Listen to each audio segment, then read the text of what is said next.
not you.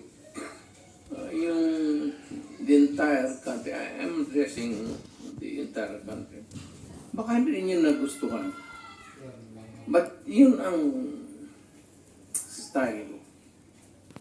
Sinabi ko nga, I tried to do the best that I could. Eh kung nagkulang ako, pasensya. Pero ang solusyon during my time was a call of duty of the president. Ako yun.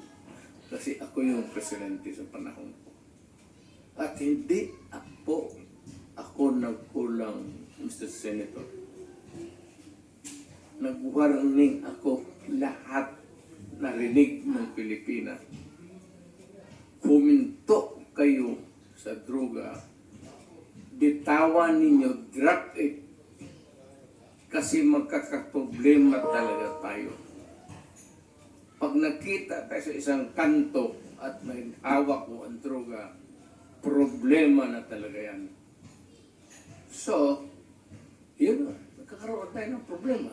May patayan. But it was not a state-sponsored killing. There was never an official order to the police and the military and to the agents of government to kill. Andyan si Senator De La Rosa. Wala akong sinabi na ganon kasi abogado ako. Ang sinabi ko, yung sinabi ko nung nagtuturo ako sa Police Academy, that in your fulfillment of duty, yung elements of self-defense would apply to you pag you are trying to arrest a person. Alam mo, ang trabaho ng pulis kasi, pag sinabi mong aarestuhin kita, hindi hinto dyan.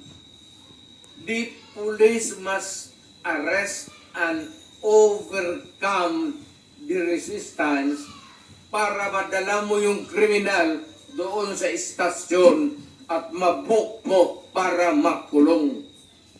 Yan ang problema at naawa ako sa mga pulis.